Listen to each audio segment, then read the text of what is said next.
¿Qué tal? Soy Angélica Lenz y espero que te encuentres muy bien. Hoy te traigo una sorpresa. Suelo hacer entrevistas a personas con discapacidad visual o a personas normovisuales que de alguna manera sus actividades estén relacionadas con la vista o con la discapacidad visual. Pero hoy vamos a tratar un tema diferente. Vamos a hablar sobre la resiliencia. Eh, ah, Quizás no sepas exactamente qué es la resiliencia. Es un término que apenas hace poco se empezó a escuchar bastante. Antes no era conocido ni tampoco se usaba. Y hay muchas definiciones o descripciones sobre qué es exactamente la resiliencia. Pero para hacerlo de una manera como sencilla, te quiero explicar brevemente. Una persona resiliente es aquella que tiene la capacidad de sobreponerse a las crisis y a las adversidades que nos antepone la vida y que desarrolla la capacidad de adaptarse a los cambios, sacando el mejor partido de las circunstancias dadas. Y para que tengas una idea, un ejemplo de lo que es resiliencia pura, tengo conmigo una invitada muy especial que quiero que conozcas su historia y que sientas su energía, su entusiasmo, sus ganas de vivir, su actitud positiva a pesar de. Y para eso traigo aquí a Gabriela Tato, mejor conocida también como Moti. Bienvenida, Gaby, ¿cómo te encuentras? Muchas gracias, Angie, muy bien. Gracias por tenerme aquí. Es un placer y es un honor.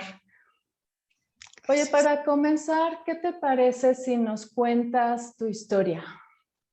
Claro que sí. Mira, te la voy a contar de la manera más resumida posible porque es una historia de 5 años. Pero yo tenía una vida, para empezar a pintarte la historia, yo tenía una vida muy normal, una vida, eh, tenía 28 años cuando me fui de mi casa. Con un trabajo estable, un trabajo que me gustaba mucho, viajaba mucho por ese trabajo y eso a mí me encantaba. Estaba ya haciéndome cargo de mí misma, que siempre se ha agradecido la ayuda de los papás, ¿no? Este empujón al inicio, pero la verdad es que estaba realmente haciendo las cosas por mí.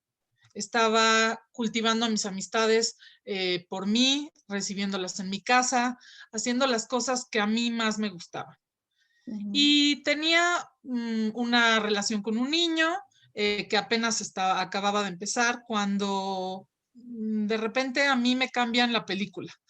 Y te digo, me cambian la película y no de otra manera porque creo que es un camino diferente, pero no un camino malo, no ha sido todo malo como para decir, es que se convirtió en una desgracia, ¿no? Te mentiría. Pero sí, obviamente se convirtió en algo muchísimo más duro de la vida que yo llevaba.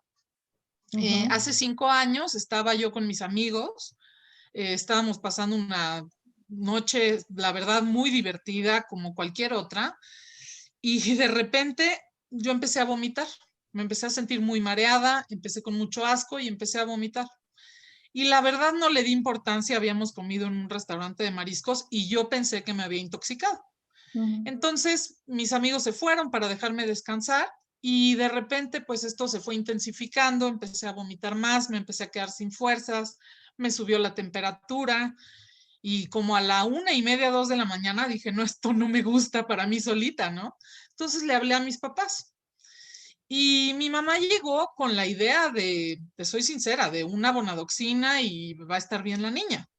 Y de repente, pues esto se empieza a poner peor y deciden llamar a la infectóloga con la que estábamos en el momento por un asunto de mi papá. Y pues de repente la doctora le dice, no me gusta nada, tráetela al hospital. Yo dije, pero ¿cómo puede ser? Yo 2 días antes de esto había estado con mi jefe en Veracruz en un viaje de trabajo en el que me dijo, esta posición que estabas buscando, felicidades, te la ganaste. Pasando Semana Santa, o sea, acabando los días santos, entra en vigor tu nuevo puesto. Y yo estaba feliz, estaba emocionadísima, la verdad. Y de repente, pues con esto, yo me veía camino al hospital y decía, pero nada puede impedirme que reciba el nuevo puesto. O sea, yo decía, no hay manera, yo luché muchísimo por eso. Y de repente me veo en el hospital y me dicen, es apendicitis, y yo vuelvo a recibir paz. Yo dije, es una apendicitis, me quitan el apéndice, es bastante sencillo el procedimiento y en 3, 4 días estoy trabajando. Esto a los 3 días más o menos se intensificó el dolor muchísimo y me diagnosticaron pancreatitis. Esto ya complicó el asunto un poco más, obviamente. Y a los 3 días, a los 5 días de la primera operación, me tienen que operar de nuevo para quitarme la vesícula. Y esto se convirtió en una hospitalización de más o menos 56, 58 días, en la que verdaderamente yo decía, qué desesperación, estoy perdiendo el puesto. En mi trabajo, la verdad, me apoyaron muchísimo, me dijeron, no te preocupes, vas a regresar pronto, aquí está esperándote. Y yo de todas maneras tenía este desazón de decir, no, espérate, si yo estaba muy bien con mi vida. Y yo pensando que esto era algo pasajero, al final, bueno, una enfermedad que en 1 o 2 meses yo podía estar bien.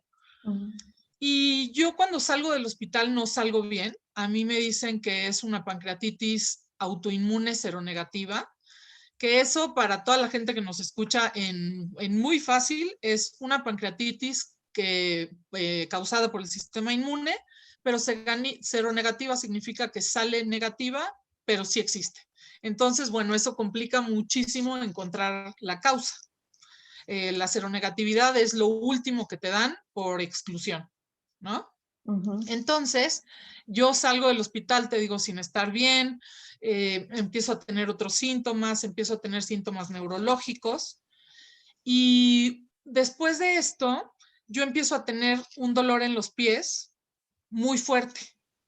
Esto empieza a realmente afectar mi vida. ¿Por qué? Porque empiezo a no poder caminar bien.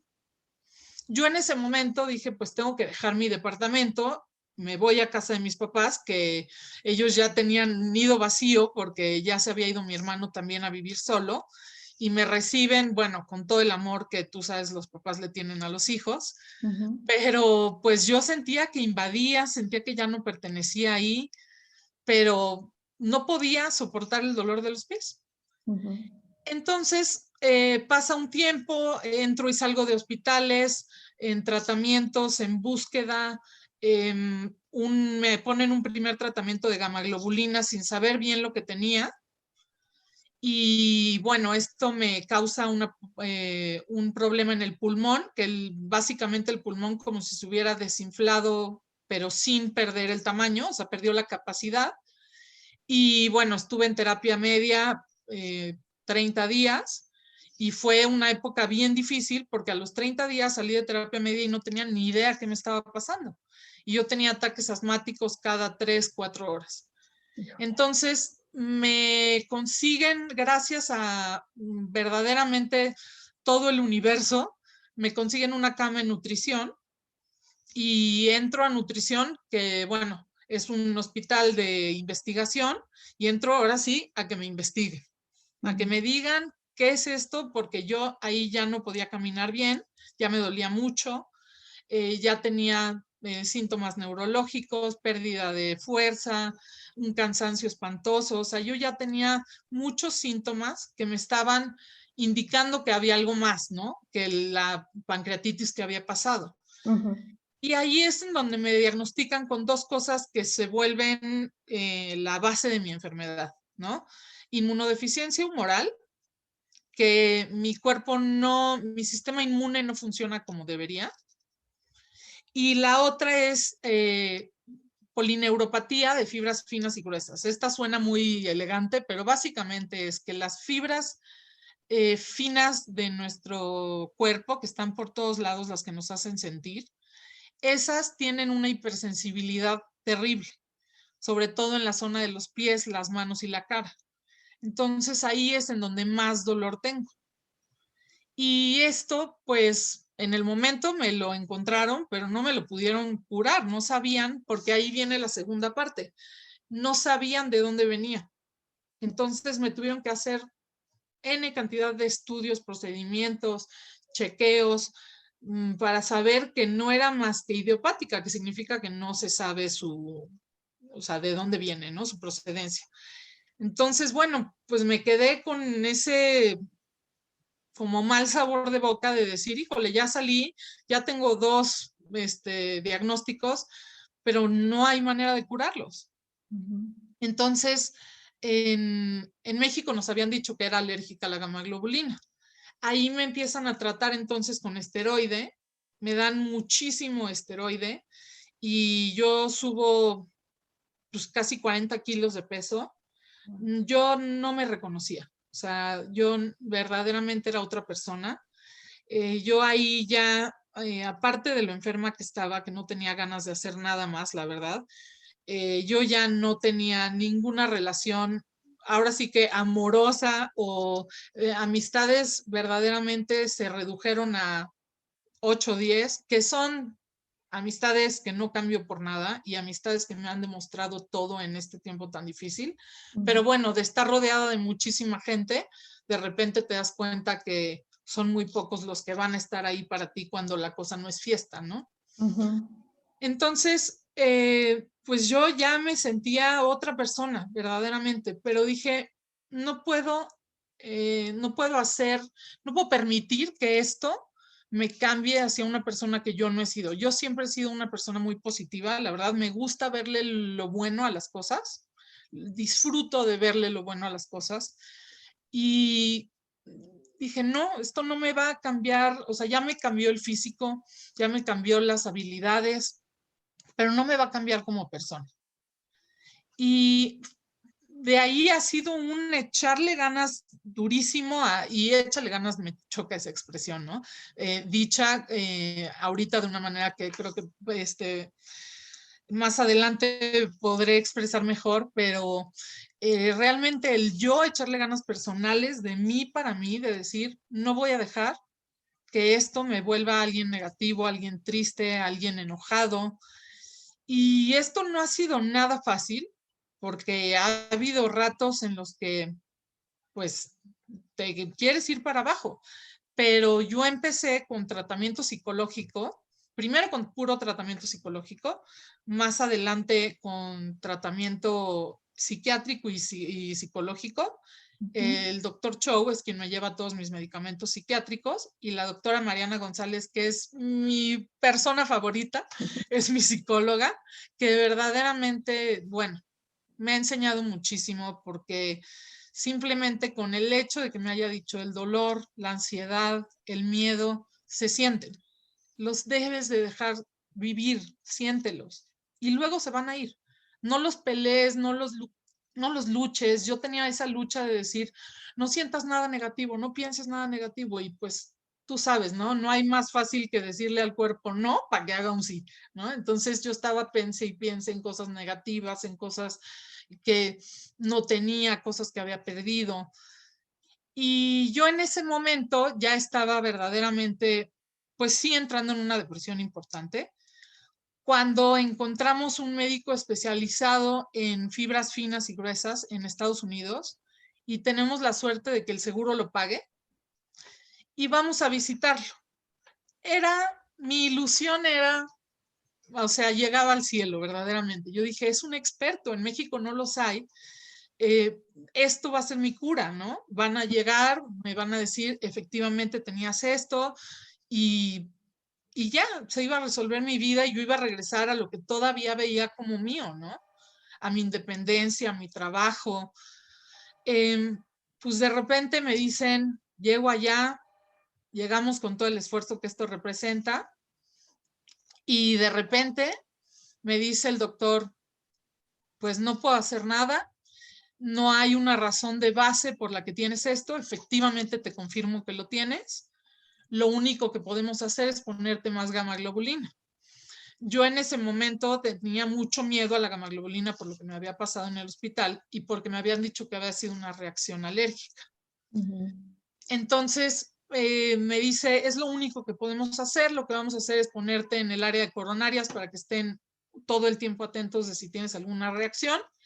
Y efectivamente tengo reacción alérgica, me da una meningitis aséptica. Fue un susto terrible para la familia porque mi papá no estaba con nosotros, él estaba en México trabajando. Mi hermano sentía que tenía que hacerse cargo de todo, pero no sabía qué decisión tomar sobre mi papá. Mi mamá la estaba pasando fatal y yo ni siquiera me acuerdo, la verdad, te soy sincera. Y pues esto acaba, nos regresamos a México y de ahí fuimos, tuvimos la mala suerte de caer con un mal doctor. De ahí, bueno, me recupero de todo lo que me afectó ese doctor. Y de repente nos dicen, pues tienes que ir con el mejor neurólogo, el doctor Alegría, que también amo y adoro. Y empecé a ir con él y empecé a tener, me dijo, no me vas a creer, pero lo único que podemos hacer es gamaglobulina. Y yo le decía, pero doctor, estamos locos, si estaríamos locos, soy alérgica. Y me dijo, te la voy a llevar en terapia intensiva con un intensivista que ya parece anuncio, pero es el doctor Arturo Fuentes, que también adoro. Y me dijo, él y yo vamos a llevar el tratamiento, te lo vamos a poner y vamos a ir apagando fuegos de alergias. Y es la única manera. Entonces yo tenía un miedo, Angie, porque dije, híjole, ya me pasó 2 veces, tuve reacciones alérgicas. Pues me empezaron a premedicar, fue al principio prueba y error, hasta que llegamos a una dosis correcta de irme premedicando y ahorita ya llevo 7 dosis de gamaglobulina sin reacciones muy importantes. Entonces, de ahí, pues yo con las gamaglobulinas empecé a mejorar y después tuve 2 cosas que para mí me han cambiado, porque hasta aquí es donde te puedo decir que mi vida ya tomó un punto en el que dije, esto es lo que tengo y voy a vivir con esto, ¿no? Voy a empezar a vivir otra vez, porque yo había puesto en pausa mi vida como esperando, ya me voy a curar, ya me voy a curar y ya voy a regresar a mi vida y ya voy a regresar a lo que tenía. Ya no voy a regresar a lo que tenía. ¿Por qué? Número 1, tengo otra edad, tengo 5 años más. Mi vida ya hasta orgánicamente hubiera madurado y cambiado. ¿Pero por qué? Porque aparte tengo una discapacidad y eso hay que aceptarlo. Entonces, cuando me decidí empezar a vivir otra vez, volví a tener un cambio de 180 grados, o sea, mucho más fácil el sentirme feliz, el sentirme contenta, porque yo, aunque mis papás y mi hermano obviamente se dan cuenta porque pues están todo el día conmigo, la verdad yo no dejaba a la gente de fuera dejar de verme feliz, porque yo decía, pero ¿por qué van a tener que cargar con mi enfermedad y encima con mi tristeza? Porque muchas veces tenemos esa concepción, ¿no? De que carga la gente con nuestras enfermedades. Cuando no es cierto, tú le preguntas a la gente y lo hacen de la mejor manera, con la mejor disposición, pero nosotros nos ponemos ese peso. Así es. ¿No? Y yo dije, no, o sea, no van a sufrir y encima van a verme triste. Pero cuando yo decidí volver a vivir de la manera en la que así estaba. Iba a tener que volver a ver a mis amigos, a los amigos de mi familia, de mis primos, y iba a ser este nuevo yo en silla de ruedas si es una distancia muy larga, en andadera si es una distancia más corta. Yo ahí tenía ese miedo de que me vieran así, ¿no? Y rompí muchísimo ese miedo cuando a mí me invitan a ser madrina de uno de mis sobrinos, que me hizo muy feliz. Pero yo dije, van a ir todos los amigos de cuando yo era joven, de cuando tenía, no es que no sea joven, pero entiéndeme, como esta preenfermedad, llamémosle así, y me van a ver así. Y dije, y tengo de dos, o me amargo, o realmente digo, así soy yo, por eso me van a ver así, y disfruto de este momento que tan especial era para mí.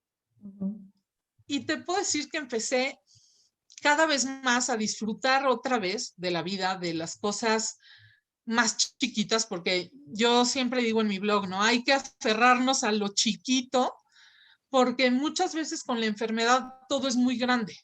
Lo malo es muy grande y no dejamos, no disfrutamos lo bueno por tratar de que sea igual de grande. Entonces, pues muchas veces es muy difícil que llegue a ser igual de grande.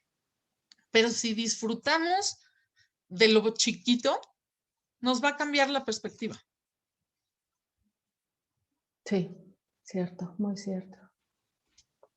Yo creo, ¿no? Sí, Y totalmente. pues la verdad, esa ha sido mi historia hasta ahorita, que estoy, como te digo, llevándolo mucho mejor.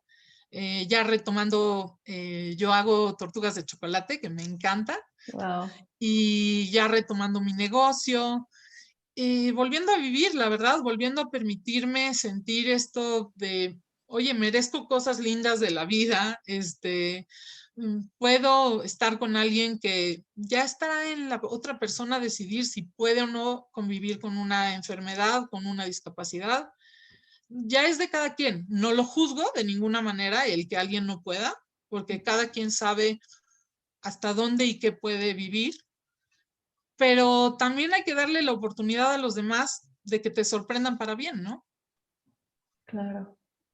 Fíjate que todo lo que nos relatas, Gaby, es justo ese proceso que se vive cuando hay una pérdida tan significativa de la salud, ¿no?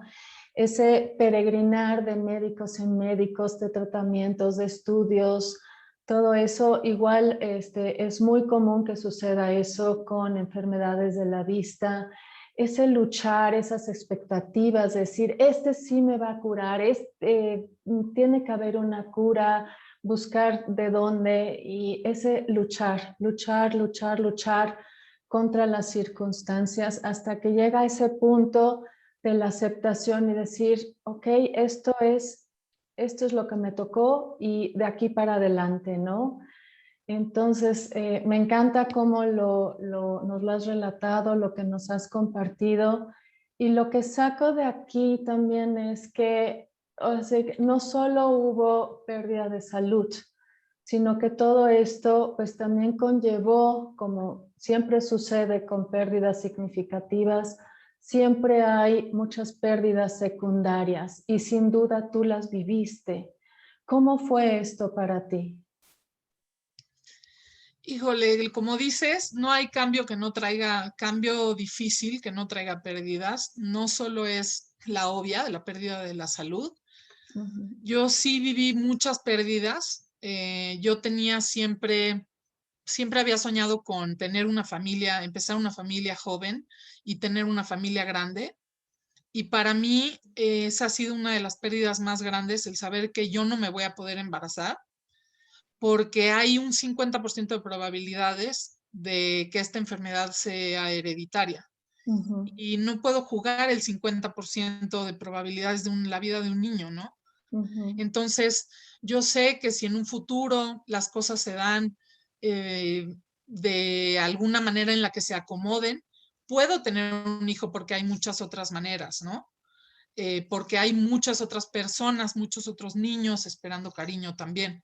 ujú. Pero para mí el saber que no me iba a poder embarazar, que siempre había sido un sueño para mí, fue durísimo. Fue una de las pérdidas más duras que tuve con esta enfermedad.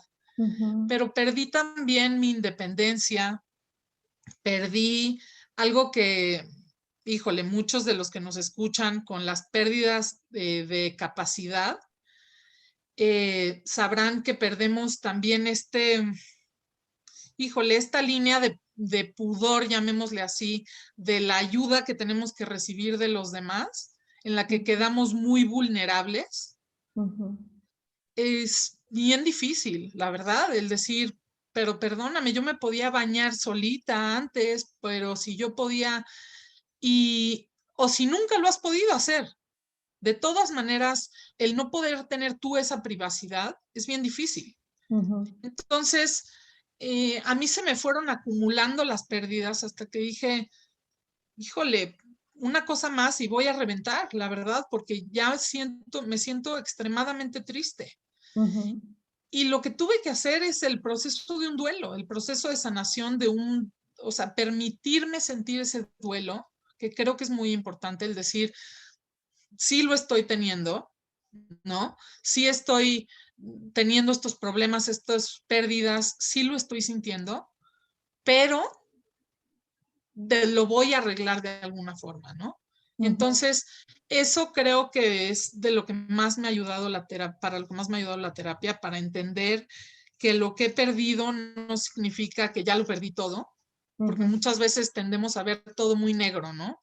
No, es que ya no tengo nada y ya perdí todo. No, si haces una lista de todo lo que tienes, tienes infinidad de cosas. Pero, y de cosas buenas, no solamente, o sea, no me refiero a cosas materiales, de cosas buenas, ¿no? Pero realmente creo que es importante el decir, perdí muchísimo y lo voy a vivir como ese duelo que tiene que ser, ¿no? Porque si no, creo que la pérdida nos come. Sí, sí, sí, sin duda. Sin duda sucede así y qué maravilloso que tuviste eso de que extendiste tus manos, pediste ayuda y te acercaste al apoyo psicológico, ¿no? O psiquiátrico en el caso que cuando fue necesario. Pero eso es muy, muy importante porque luego hay personas que luchan a solas, que no extienden esto y no buscan ese apoyo. Entonces, qué importante que lo hayas hecho. Sí, la verdad, y creo que lo que dices es muchas veces no pedimos ayuda y yo la ayuda que cuando aprendí a pedir la ayuda que yo he recibido de mi familia, de mis amigos, es, o sea, supera 33 veces la realidad que yo pensé, ¿sabes? Y creo que muchas veces nos limitamos a decir, no, es que va a decir que no. Pero algo que mi mamá siempre me enseñó desde chiquita es el no ya lo tienes dado, ¿no? Entonces ve por el sí. Si te dicen que no, pues ya tomémoslo como que de todas maneras, si no preguntabas iba a ser la misma respuesta, pero y si te dicen que sí, te van a sorprender. Sí, sí, sí, así afortunadamente es en muchos, muchos casos. Sí. Sí. Oye, Gaby, y todo esto, ahora sí que ha habido mucho dolor emocional, mucho dolor físico, obviamente. ¿Qué te ha ayudado para sobreponerte a todo esto? Mira, para el dolor, como dices, no solo viene del dolor físico, viene del dolor emocional. Híjole, a veces se ve hasta más grande en algunos momentos el dolor emocional que el dolor físico, sobre todo porque es más constante, ¿no? Si no lo podemos manejar de alguna manera.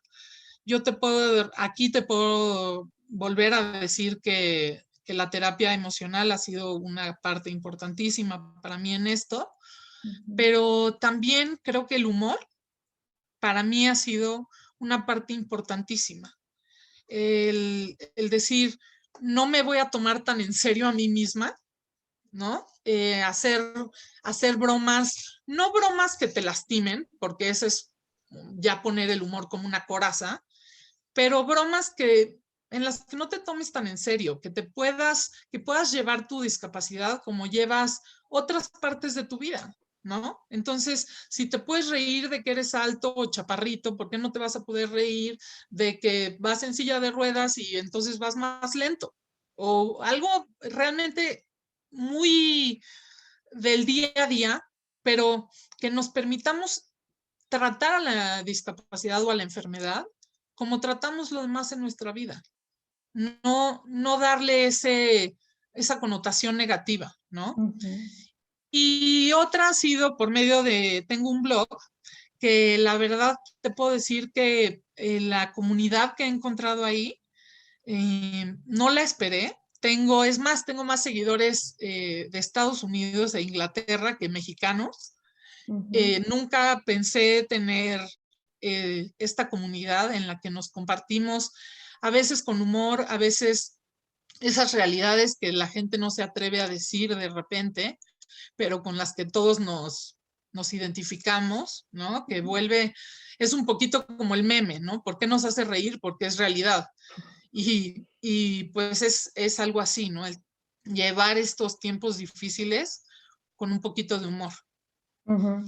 Y físicamente hay para mí dos parteaguas en mi enfermedad. Uno son, y te hablo obviamente complementado siempre con el tratamiento médico, pero uno es cuando conseguimos los datos de un doctor en Estados Unidos, un doctor Chen, en San Diego, que fui a verlo y él te ve la lengua nada más, ¿no? No te checa nada más. Y te soy sincera, cuando fui y me vio la lengua, dije, ¿qué vas a ver un doctor por verte la lengua? Bueno, pues a mí me cayeron la boca porque me dijo, tu problema es que no estás sudando, no estás yendo suficiente al baño, no estás eliminando toxinas, te estás intoxicando. Y de repente dijimos, pero es que, o sea, lo traíamos hasta anotado. Yo no estoy sudando, no estoy yendo a hacer pipí lo suficiente, no estoy, o sea, como está diciendo, efectivamente no estoy eliminando toxinas, pero pues no sabíamos que eso es lo que estaba pasando.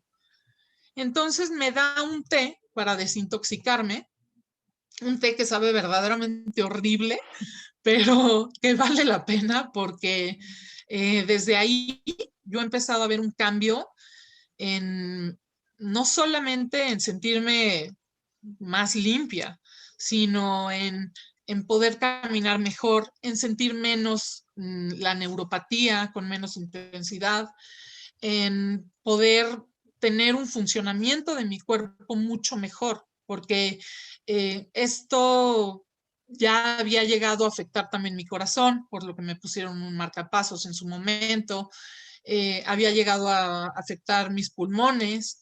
Entonces, ahorita empecé con el té, bueno, que ya llevo un año tomando, a ver estos cambios muy importantes. Y la otra para mí que ha sido verdaderamente algo que me ha cambiado, el poder, sobre todo mi día a día, el poder funcionar mejor día a día, ha sido la marihuana medicinal. Porque para mí verdaderamente es de un ataque de dolor muy, muy fuerte, llamémosle un 9, 8. Yo después de fumar quedo en un 2, 3. Wow. Entonces me puedo desempeñar en mi vida muchísimo mejor, ¿no? Entonces yo creo que esas son las dos cosas del dolor físico y las cosas del dolor emocional, como las he podido llevar un poquito, ¿no? Claro, claro. Y lo de la marihuana medicinal, tengo entendido que lo estás llevando tal cual con una prescripción médica, o sea, es algo muy controlado, muy manejable y pues definitivamente te ha ayudado muchísimo, ¿no? Sí, en efecto, un algólogo es quien me lleva el seguimiento de la medicina, de la marihuana, perdóname, y creo que eso es algo importante, ¿no? El no decir, bueno, pues es que escuché que sirve la marihuana, pues voy a fumarla todo el día, ¿no? No, pues realmente acercarte a algún doctor, obviamente de mente abierta, porque pues ahí todavía estamos muy cerrados en muchísimos criterios que ayudan a las personas con discapacidad, pero este es uno de los temas en los que encuentras más resistencia. Pero cuando encuentras un buen doctor, cuando tienes a alguien que te apoya en todo el aspecto del dolor, a mí él me lleva todos los espectros del dolor. Entonces, eso te da muchísima paz, el decir, lo estoy haciendo con una guía, pero realmente encuentro una solución, ¿no? Porque no es algo que me va a curar, pero es algo que me va a dejar llevar mi vida de manera más normal. Sí, porque platicando contigo, tú me compartiste que incluso la morfina ya no te estaba ayudando, ¿verdad? En efecto, antes de empezar con los tratamientos aquí en México de gamaglobulina, eso olvidé contarte, me fui porque también el seguro nos lo permitió y porque tuvimos, la verdad, mucha suerte. Encontramos una oportunidad de ir a la Clínica Mayo en Rochester, Minnesota. Ujú. Y yo llegué ahí, como decías, de las ilusiones, cómo te haces ilusiones. Y yo decía, bueno, hasta foto me tomé en la Clínica Mayo de decir, ya llegué a la Clínica Mayo. O sea, aquí sí me curan porque me curan. Pues no, ese fue otro momento de aceptación dura, de haber regresado y no tener una cura, pero algo que nos dio una pauta importante para cómo se me iba a llevar el dolor de ahora en adelante, fue que en un examen de ADN toxicológico, le llaman, vieron que los opioides yo los metabolizo muy rápido. Entonces, no me alcanzan a hacer efecto antes de que ya los haya metabolizado. Por lo que la morfina, la buprenorfina, me intentaron con morfina, buprenorfina, aldol, o sea, de todo, y no me funcionaba hasta que ya realmente llegué con el doctor Mario, que me está llevando tanto cosas de medicina occidental con medicina oriental, con la marihuana medicinal, ¿no? Ujú. Híjole, sin duda ha sido todo un recorrido, una trayectoria, pues muy, muy, muy desgastante, muy difícil. Y me imagino que en todo este caminar tuyo, ha habido muchas condiciones también externas en el entorno que a lo mejor pues te han complicado o han incrementado a las dificultades que de por sí ya tienes, ¿no? ¿Qué me puedes decir acerca de estas barreras o de estas condiciones externas que complican la situación? Hijo, desgraciadamente yo creo que tu audiencia y tú me podrán entender, en México para la discapacidad estamos en pañales. O sea, ahí sí creo que nos falta muchísimo el poder darle a una persona con discapacidad la independencia que tienen. Pues desgraciadamente lo ves, es horrible estar comparando, pero Estados Unidos en realidad te puedes mover con muchísima mayor facilidad, ¿no? Ujú. Tiene en México, por ejemplo, veamos en algo tan sencillo como ir a un restaurante a comer. Vas a un restaurante y no tienen carta braille, no tienen rampa para que entre la silla de ruedas, no tienen un baño abajo para que vayan las personas que no pueden subir escaleras. O sea, no tienen realmente la facilidad para que tú digas, oye, me voy a ir con una amiga que no tiene que ser de las personas que saben exactamente toda mi vida y voy a ir y voy a disfrutar. Ujú. No, te limita muchísimo el salir, porque aparte yo no sé, pero en México hay como la concepción de que las personas discapacitadas no salen, ¿no? Que las personas discapacitadas están en su casa. Ujú. Pero realmente si lográramos cambiar esa narrativa y decir, la persona discapacitada tiene el mismo derecho para salir, para hacer su vida, para tener una vida laboral, para tener una vida pues de relaciones humanas en todos los sentidos, ¿no? Entonces, tendríamos, la gente misma haría eso, esas facilidades en un restaurante, en un súper, en un aeropuerto, en la calle misma, en la calle. No puede una persona en silla de ruedas caminar por la calle, bueno, ir por la calle, porque Ujú. verdaderamente todo es, y lo he vivido de primera mano, no lo digo de dientes para afuera, no Ujú. hay rampas para bajar, están rotas las banquetas, no hay suficiente espacio para que vaya una persona en silla de ruedas y pase alguien al lado. Entonces, desgraciadamente estamos muy, muy cortos de esas posibilidades que tiene una persona con discapacidad de salir en otros lugares del mundo, que creo que en México se merecen de la misma forma, ¿no? Se pelea muchísimo por los derechos de tantas personas y nosotros nos olvidamos de luchar por el nuestro. Totalmente, totalmente cierto. Sí, hay falta mucho, mucho que hacer Y aparte de la accesibilidad, como tú bien dices, en las banquetas, en los establecimientos, yo creo que otro factor también es la sensibilización y la concientización de la sociedad. ¿Qué opinas de esto? Estoy totalmente de acuerdo. Mira, yo creo que eso es algo que debería de empezar desde niños. Creo que como papás hay una responsabilidad de sensibilizar a los niños a la discapacidad, pues que sea realmente una manera de verlo como verías a cualquier otro compañerito, a cualquier otro amigo, y poder entender que si un familiar tuyo está viviendo una discapacidad, tú lo vas a entender como niño, ¿no? Yo lo veo, por ejemplo, con mis sobrinas. Yo tengo unas sobrinas que están expuestas a mi discapacidad constantemente y que sus papás han tomado esa oportunidad de decir, vean a su tía Moti está saliendo adelante con esto, su tía Moti viene a jugar con ustedes, al contrario de decir, híjole, es que no se le suban a su tía Moti porque se va a lastimar, o ya no juega su tía Moti, ya no corre con ustedes, o no, realmente simplemente tomaron esa oportunidad de decir, ahora la tía Moti pinta con ustedes, ¿no? O juega a los cochecitos, o en una mesa en vez de en el piso, o sea, y realmente los niños lo ven con tal naturalidad que acabo de ir a verlos y cada uno me pregunta por su lado, ¿no? ¿Qué es esto que traes? Que traigo el oxígeno. Ujú. Y me dicen, yo les contesto a los que les puedo contestar así, oxígeno, mi amor, me ayuda a respirar mejor.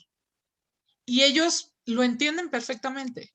En cambio, si lo veo en personas, en hijos de personas que no son cercanas a mí, que no han sensibilizado a sus hijos a la discapacidad, es que, ¿qué trae? Es que, ¿por qué viene en silla? Es que, ¿por qué? Y te lo hacen. Los niños lo hacen con toda inocencia, ¿no? Ujú. Pero hacen esas preguntas y eso lo ves que son personas que si no crecieron con esa cercanía y con esa normalidad de la discapacidad, entonces, ¿por qué al día de mañana que tengan una empresa van a querer contratar eh, personas con discapacidad?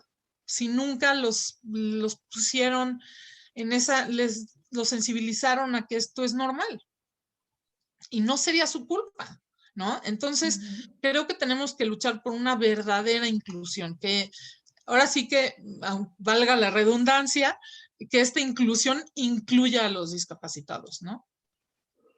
Sí, y es muy cierto. Fíjate que luego las personas ni siquiera se atreven a acercarse a nosotros o de mirarnos a los ojos o de dirigirnos la palabra. En el caso de la discapacidad visual, por ejemplo, es muy frecuente que si uno viene acompañado y está en un restaurante, por ejemplo, el mesero le pregunte a nuestro acompañante que qué es lo que queremos, como si nosotros no pudiéramos expresarnos y hablar y decir lo que deseamos, ¿no? Y yo estoy segura que lo mismo sucede también con la discapacidad motriz y con tantas otras discapacidades que hay, que es eso, que no saben cómo tratarnos, cómo acercarse a nosotros o hasta nos rehuyen un poquito, ¿no? Sí, totalmente. Yo creo que verdaderamente esta curiosidad que empieza de niño, si fuera bien explicada, entonces no tendrías, como dices, ¿no? A mí me pasa, idéntico. Vas a un restaurante y si voy en la silla de ruedas, le pueden preguntar a mi mamá qué quiero. Y digo, Ujú. pero ¿cómo? O sea, si no he perdido, no he perdido el habla. O sea, ¿no? ¿Por qué no me están preguntando a mí? O se dirigen a mi mamá para cosas que son para mí. Ujú. Y, y eso creo que también ayudaría muchísimo a que no estuviéramos viviendo ese constante hablar de nuestra enfermedad con los demás, porque desgraciadamente mucha gente en cuanto tienes una discapacidad te ve como esa discapacidad. Ujú. No sé si me estoy explicando bien, pero Sí. es Gaby que no puede caminar, ¿no? Ujú. Sí. Y Como dices, si nos identificara, ¿no? Como si fuera... exactamente, Ujú. exactamente. Ujú. Y no es así, porque entonces, ¿qué pasa? Que cada vez que te ven, ¿cómo estás? ¿Y cómo vas? y no hay una oportunidad de que tú digas, oye, pero ayer vi una serie buenísima, o digo, algo tan tonto, ¿no? Pero Claro. realmente el decir, a ver, soy una persona que estoy viviendo, que tengo gustos, que tengo disgustos, que tengo de todo, ¿no? Entonces, ¿por qué rehuirle a las personas con discapacidad? Totalmente. Es que antes que nada somos personas. Exactamente, Somos personas, sí. exactamente. Oye, Moti, y si ahorita miraras para atrás todo lo que fue tu vida antes de empezar con todos los síntomas, todo este camino y todo lo que has vivido, eh, ¿ha conllevado esto, no sé, ciertas enseñanzas, aprendizajes o, no sé, incluso regalos inesperados? Mira, me encanta que me preguntes eso porque a veces cuando lo digo, mi familia me dice, pero ¿cómo crees que va a ser una ganancia? Ve cómo estás, porque ellos se sienten mal de que yo lo esté viviendo, Ujú, pero ellos no lo han vivido como lo he vivido yo. Y te puedo decir que uno de los regalos más grandes que yo he recibido en mi vida es la unión que está teniendo mi familia. Lo que nos hemos convertido en tenemos como entre la enfermedad y el COVID que te limitó tus grupos, que te limitó las personas que ves, la unión que se ha hecho entre mi hermano, mi cuñada, mi papá, mi mamá y yo, te puedo decir que no la cambiaría por nada. Y si el costo es la enfermedad, pues el costo fue la enfermedad, pero es un regalo. No estoy diciendo, es que me vuelvo a enfermar. Es entender que sí es un regalo, ¿no? Para mí eso ha sido padrísimo. Y enseñanzas muchísimas, desde lo que estábamos diciendo, muchas veces las personas escuchan hablar a alguien con una discapacidad y decimos, claramente lo tenemos, oye, trátame como una persona, porque eso es lo que soy, no una persona discapacitada, ten esa sensibilidad, pero a veces no nos acordamos que tal vez antes de sufrir esta discapacidad no éramos tan sensibles a esto, no teníamos toda la conciencia que tenemos. Entonces, eso me ha enseñado muchísimo a decir, no juzgues, porque tú tampoco, mira, nunca fui una persona que, que viera mal a una persona con discapacidad o que pensara que no tenían los mismos derechos. Yo la verdad siempre estuve muy involucrada más bien con niños enfermos que con niños discapacitados, pero siempre estuve muy metida en ese tema para ayudar. Entonces era un poco sensible a esto, pero no como ujú, soy ahora, la verdad. Eso sería decirte una mentira. Creo que eso me ha enseñado muchísimo. Me ha enseñado también a no esperar de la gente. Tantas veces esperamos que la gente dé lo que nosotros damos y no es cierto. La gente va a dar lo que puede dar. Y ujú, hay gente que te está dando su máximo, pero su máximo no es el tuyo. ujú. Entonces, eso me ha enseñado muchísimo a eso, a no juzgar a otras personas, a realmente entender el decir los esfuerzos que hace la gente para hacer las cosas. No solo una persona, vuelvo a lo mismo, no solo una persona con una discapacidad que tiene ya ese mérito extra de decir estoy haciendo las cosas y las estoy alcanzando, sino cualquiera, la lucha de cualquiera para conseguir lo que quieren, creo que me ha hecho muchísimo más empática con eso. Ujú, ujú, sí. Sí, Y no, fíjate que perdona. al principio mencionaste también el valorar las cosas pequeñas, el valorar lo esencial de la vida, el ya no estar como siempre con esta idea de las cosas grandes, ¿no? Sino realmente apreciar y agradecer las cositas. 100%. A mí creo que es lo que más me ayuda a ser feliz verdaderamente, el dejar de esperar cosas tan grandes, el dejar de esperar como actos grandiosos de la naturaleza, de la humanidad, no, o sea, ¿por qué no disfrutar lo chiquito? Como bien tienen ese dicho los americanos de stop and smell the roses, ¿no? Párate a oler las rosas. Creo que suena muy cursi tal vez, pero creo que es muy real el decir, oye, qué bonita la flor rosa que tengo al lado de mí. Está bonita. Y me la vendieron ayer unos niños que están vendiendo en el edificio. Oye, qué bonito que unos niños estén emprendiendo, ¿no? Qué agradable. Vinieron a jugar tal vez mi hermano y mi cuñada y nos reímos mucho. Qué padre. Me tomo ese momento. Porque si no lo tomas, pasa mucho que una enfermedad puede, híjole, ensombrecer las cosas, ¿no? Porque si yo te digo, si tú me preguntas, ¿cómo estuviste un sábado normal?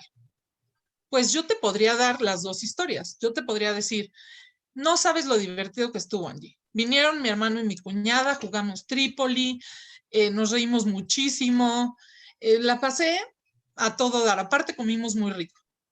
O te puedo decir que pasó el mismo día, que fue un día muy difícil porque me dolía muchísimo estar en la silla, tenía mucho dolor de espalda, los pies me empezaron a molestar, me fui a dormir temprano porque no me sentía bien. Las dos cosas pasaron juntas, ¿no? Pero yo elijo qué cositas ver, porque para lo malo no somos nada selectivos, vemos lo chiquito, lo grande, lo mediano, todo lo malo lo vemos. Pero para lo bonito queremos ver solo lo grande. Y no, o sea, creo que si realmente te detienes a pensar en cosas chiquitas, o sea, yo tengo dibujos de mis sobrinas enmarcados porque los considero algo padrísimo para mí. En vez de decir, es un dibujo, me va a hacer 100. No, ¿por qué no disfrutar todo eso, no? Y como ejemplos de esas cosas te tengo 1000, ¿no? Pero creo que el realmente disfrutar a las personas y los momentos nos va a hacer tener una vida muchísimo más rica, ¿no? Muchísimo más, pues, llena, más plena. Totalmente. Y has dicho una palabra clave ahí que me encanta, que es tú elegiste.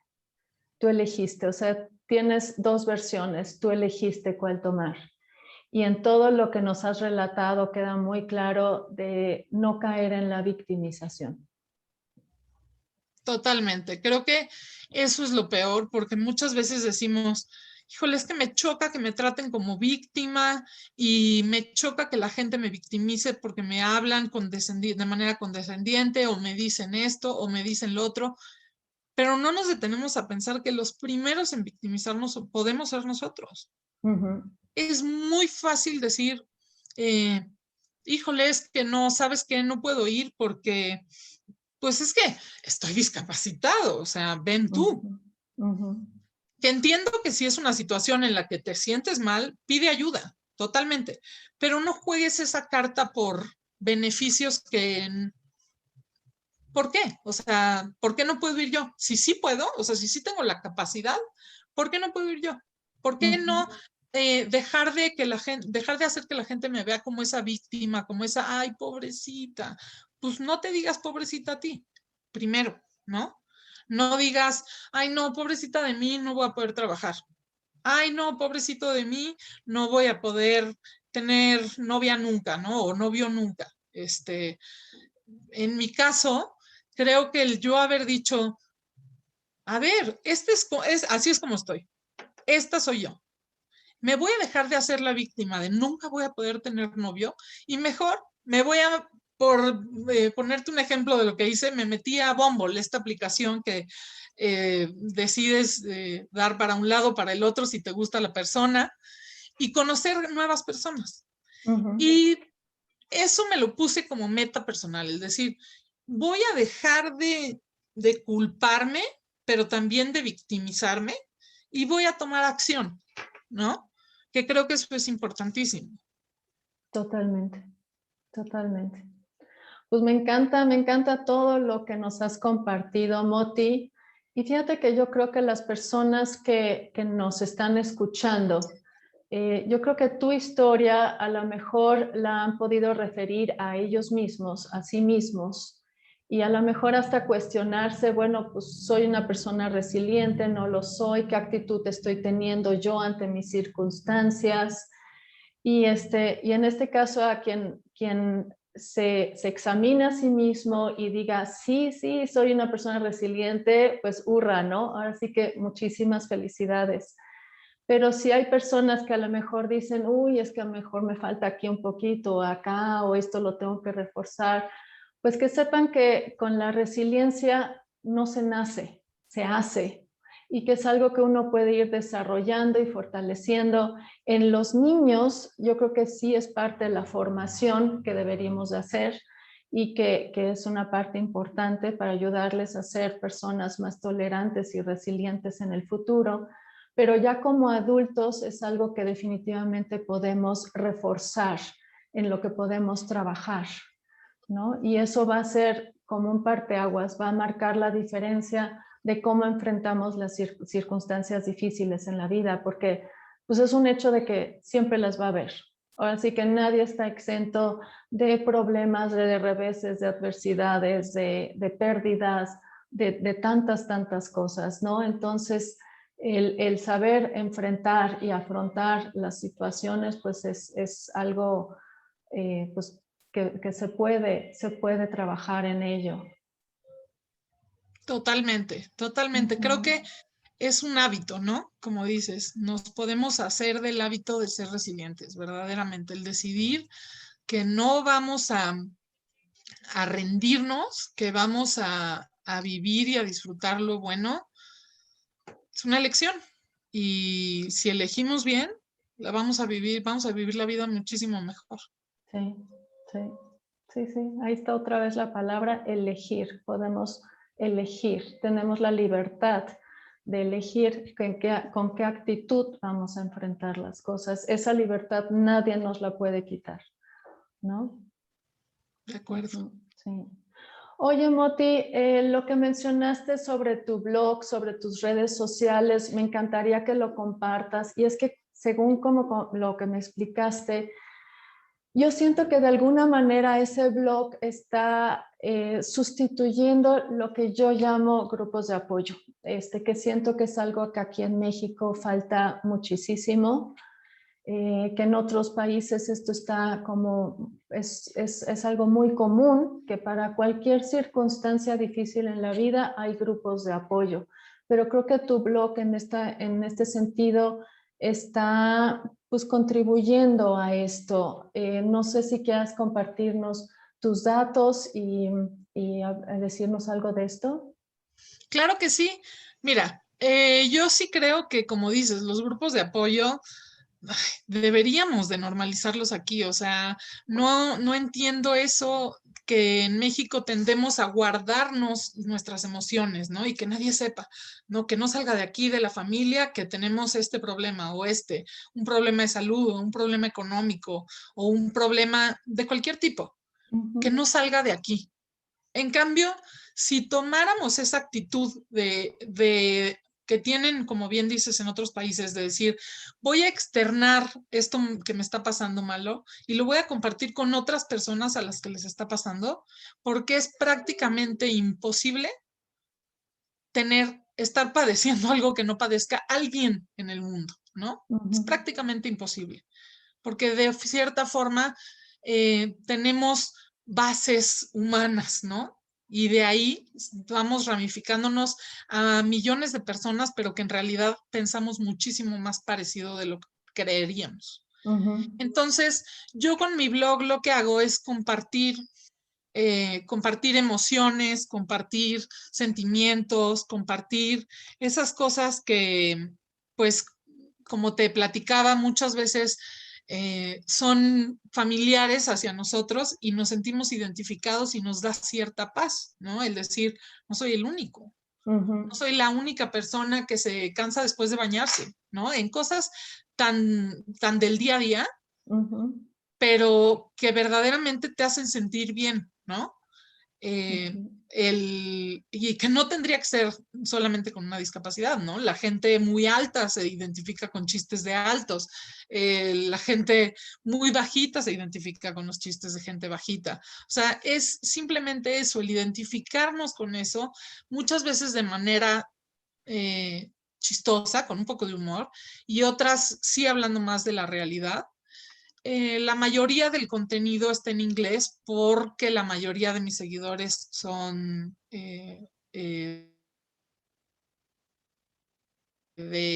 hablan inglés, pero también subo contenido en español y les comparto, se llama The Chronic Humor, de the.chronic.humor. Entonces, y yo lo dibujo en la pantalla, como si me estuviera escribiendo. Esas son mis redes en Instagram, para que me sigan y compartamos. Ahí, por ejemplo, tengo la oportunidad de, por medio de mensajes directos, compartir con las personas. La verdad es muy bonito esa manera de compartir y de llevar las cosas, ¿no? Ya lo creo. Y yo creo que es muy importante lo que estás haciendo. Esa labor es algo increíble. Y pues no me queda más que agradecerte, Moti, por ahora sí que todo lo que nos has compartido, que has abierto tu corazón para transmitir toda esta historia, todo lo que has sentido, lo que has pensado, lo que has pasado. Te lo agradezco muchísimo. De verdad ha sido un gran, gran honor para mí el tenerte en este espacio y pues de verdad mil gracias. No, gracias a ti, Angie. Gracias por el espacio, por el tiempo y por esa manera tan padre que tienes de hacer que la gente cuente su historia. No, al contrario, mil gracias. Y para aquellas personas que nos escuchan, si este video te gustó, no olvides darle like y si te invito a que si tienes ganas, pues te suscribas a este canal. Hasta luego.